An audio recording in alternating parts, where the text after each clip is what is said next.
কথা বুঝলেন, আপনারা যারা করছেন এটা আসলে এই পোলাপানের খেলার মাঠ, এটা আসলে তো খেলার মাঠ, এটা তো কোনো বিজনেসের জায়গা না যে আপনি বিজনেস করবেন। মোটরসাইকেল যদি হার্ড হয়, মোটরসাইকেলের মনে হচ্ছে যে মাঠ হার্ড হয়ে যাবো আমার ছেলে ঢুকলে। গাড়ি হাঁটলে ওরাই হাঁটবো, ঠিক হাঁটবো না। আপনি কোনো এমনি কোনো লিখিত কোনো অনুমতি নেননি না। উপজেলা থেকে কিংবা এই ইয়ে থেকে? আপনি স্যার আর কয়জন আছে এখানে গাড়ি চালায়? অনেকই আছে, 15-20টা। 15-20 জন। তার মানে মোটামুটি আপনারা যারা ড্রাইভিং শিখান এরা মোটামুটি 15-20 জন আছে। এরা এই মাঠটারে আর কি তাদের একটা ব্যবসা প্রতিষ্ঠান হিসেবে আর কি ব্যবহার করতেছে। একজন এক জায়গায় করে। এনেই তো আসে মোটামুটি সবাই তো নিয়ে আসে। আমি পাকুড়া মাঠে যাই, গাড়াইলে আঙ্গর মাঠে 20 জন মানুষ যদি আপনার ড্রাইভারের ব্যবসা প্রতিষ্ঠান মনে করেন এই মাঠটা, তাহলে হইলো ভাই আপনি কোন যুক্তি দিতে পারে?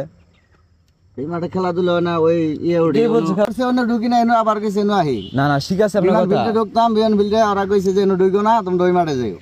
সেটাই, একটা সরকারি মাঠ, সরকারি ভাবে করা হয়েছে। সরকার ব্যবহার করবার দেয় তাহলে সবাই করে, আর না করবার দিলে কেউ করা হয় না। সেটাই।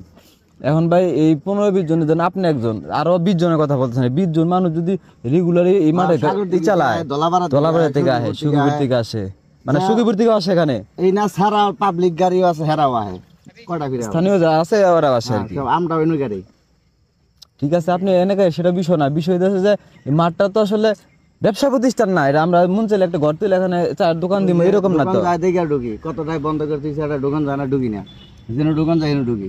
সরকার বন্ধ করে মোটামুটি আপনার নাম্বার আছে তাদের যারা আছে, নাম্বারই নেই।